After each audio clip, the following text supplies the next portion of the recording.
Hi everyone. Hello everyone.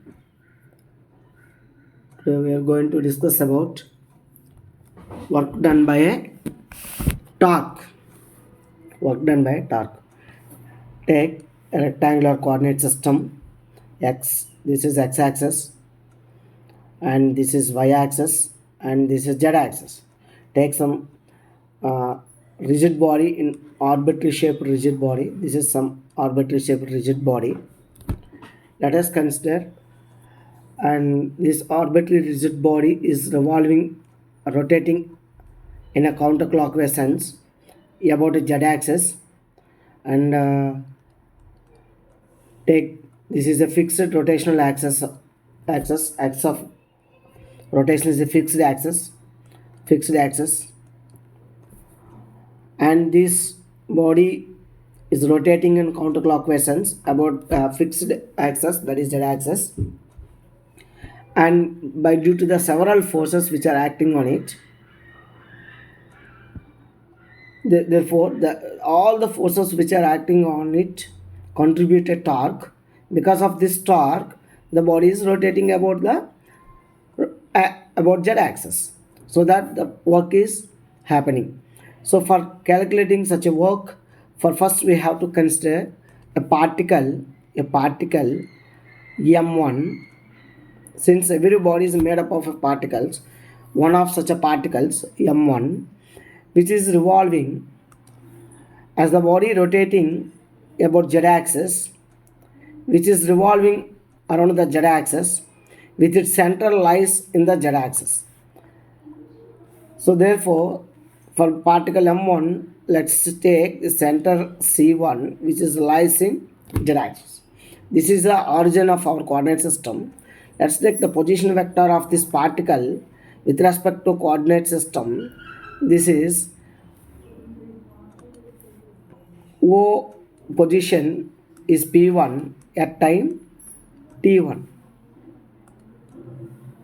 At time T1.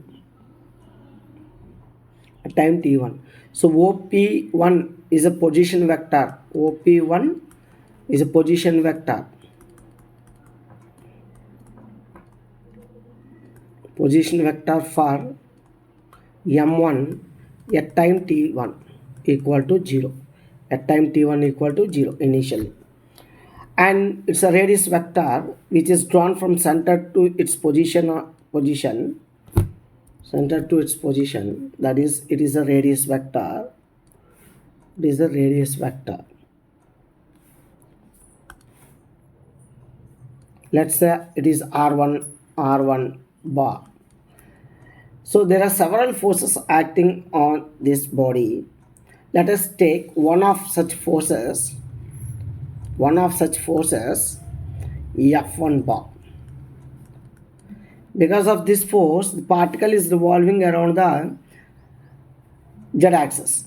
So at later time dt, the particle reaches to a new position P1 dash by rotating through angle d theta. After rotating through angle by an angle d theta. Angle d theta is angular displacement. As a result, the particle displaced from P1 to P dash with a linear distance ds, and its linear displacement can be represented along its tangential direction. So this is ds bar, and this is the tangential direction for this particle at time t equal to 0, and it is the radial direction for the same particle at time t equal to 0.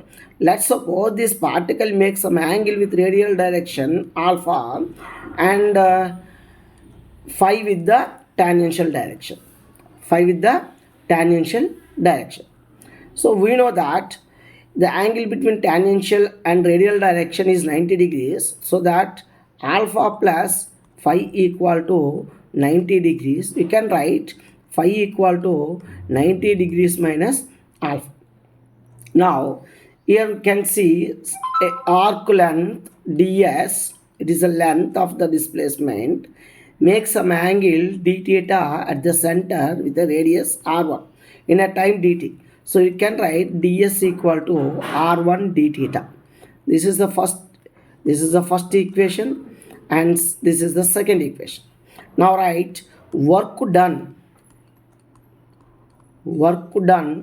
by F1 bar on M1 is dw1 equal to, let's say dw1 equal to F1 bar dot ds bar. So you can write F1 into ds. There is an angle between displacement, inland displacement, and force is phi, therefore cos phi. So we know that this is equation 3. From equation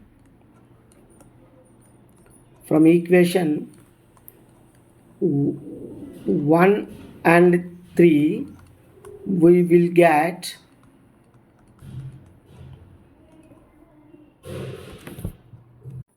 so from equation 1 and 3,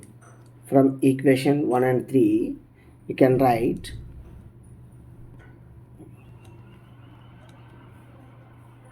for dw1 equal to f1 ds cos of alpha is phi is replaced by 90 degrees minus alpha. This is equal to f1 ds sin alpha.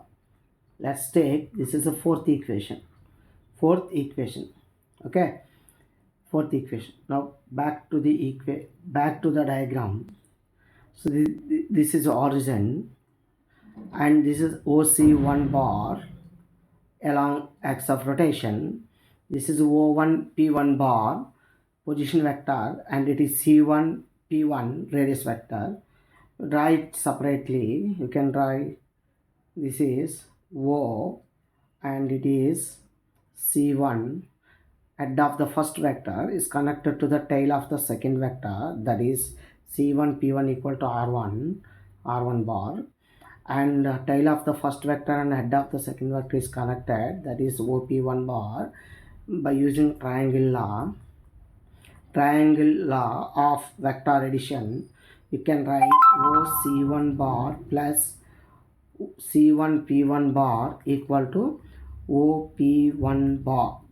So now we have to calculate torque due to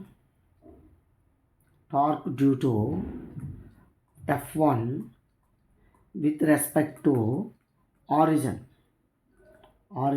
O. Then tau 1 bar equal to OP1 bar, that is R bar. OP1 bar cross R bar, you can take, this is R bar cross F1 bar. By the definition of torque, tau equal to R bar cross F bar.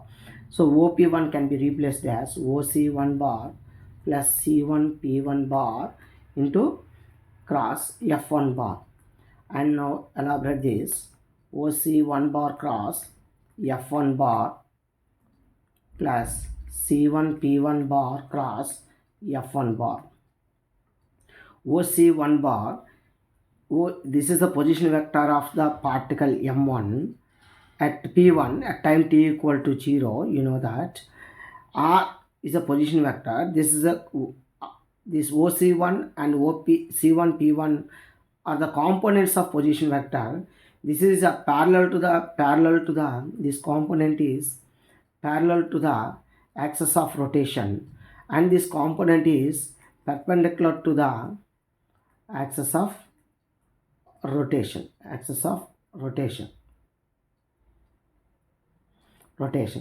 And hence the component which is parallel to the axis of rotation gives the torque that is perpendicular to the axis of rotation, and hence there is a change in axis of rotation. So we should not consider this torque component, the torque due to this component of position vector we should not consider, because there is a change in rotational axis. So therefore tau 1 bar can be written as C1 P1 bar cross F1 bar, that is R1 bar cross F1 bar. The magnitude of this torque tau 1 equal to R1 F1 sin of alpha, because alpha is the angle between R1 and F1. You can write, see here, this is R1 cap, and this is F1 bar. The angle between them is alpha. So this is the torque. Let's see, this is equation 5. From equation from equation from equation 4 and 5, it is dw1 equal to F1 that is equal to equation 4, F1 ds1 sin alpha. We know that from equation 1, ds1 equal to, from equation 1, ds1, from equation 2, ds1 equal to F1 ds1 equal to R1 d theta sin alpha. Therefore, F1 R1 sin alpha into, you can write d theta, and this is replaced by equation 5, that is work done by force F1 can be written as tau 1 d theta. So this is the work done by torque. This is the work done. This is the expression for, this is the work done by tau 1, So work in rotational motion can be expressed as, torque into angular displacement. If there are several forces, if there are more forces or several forces acting on the body, so that torque on M1 due to all forces can be written as tau bar equal to tau 1, tau 2 and tau 3 and so on. Therefore, dw can be written as tau d theta, where tau is the torque to do all forces, torque exerted by the all forces on M1. Here tau bar is a just, even though torque is a vector quantity, you can add simply, because we have considered torques due to forces, several forces which are exerted perpendicular to the axis of rotation, parallel to the axis of rotation only. So all components of torques which are parallel to the axis of rotation. So you can write simply total torque. If there are several particles like M1, M2, and so on in the body, therefore total mass is the sum of all these. So the work done in whole body, the work done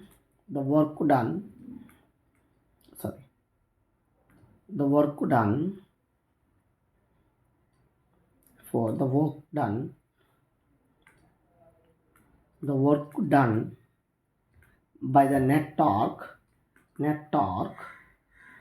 on the whole body can be expressed as W equal to dw1, dw2 and so on. Therefore, W can be written as tau into d theta, total work done, total torque exerted by the total torque on the body, and total displacement. There is no change in displacement for individual bodies and the body. This is because in a rigid body dynamics, as the body rotating about any fixed axis, the angular displacement of each and every constant of the body, which is equal to the angular displacement of the body. You can rewrite it tau d theta, tau theta. d theta is replaced by theta. Either theta or d theta is angular displacement, not angular position, angular displacement. So this is the torque exerted on the tau is the torque exerted by the all forces on whole body, and this torque does work on the body that can be written as torque into angular displacement. Torque into product of torque and angular displacement. Thank you. Yes, concept power. Power is rate at which work done. Therefore, you can write d by dt of work done by torque d theta. So therefore, power equal to tau into d by dt of theta. That is equal to tau d theta by theta. That is equal to power equal to tau into omega. D theta by d theta is angular speed. So this is SI unit is watt. Watt. So this is about power. And Newton's Newton's second law. Newton's second law in rotational motion. Rotational motion. Right. So the kinetic energy of rotating body about a fixed axis can be written as I omega square. So the total energy is nothing but kinetic energy. Total energy is always equal to the kinetic, all types of kinetic energies plus all types of potential energies. Here, as the work is being done on the body by the torque, there is only change in kinetic energy. There is no change in potential energies. So you can take time differentiation with time differentiation of kinetic energy of I into d by dt of omega square. I is constant because I depends only mass of the body, position of the axis of rotation, and distribution, shape and size of the body, which are all remain same. So I remains constant. So half I into omega square differentiation to omega, and the internal differentiation of omega, since it is depends on position and time, d omega by dt. Therefore dk by dt equal to half of gets cancelled, I omega alpha. You know that dk by dt, the rate at which energy of the body increased, that is power, I omega alpha. We have already derived the formula for power, that is tau omega. Now comparing these two, tau equal to I alpha. So moment of inertia and angular axis. This is a rotational analogs to the F equal to m for rotation, Newton's second law. So this expression is called Newton's second law. Newton's second law in RM, rotational motion. Thank you.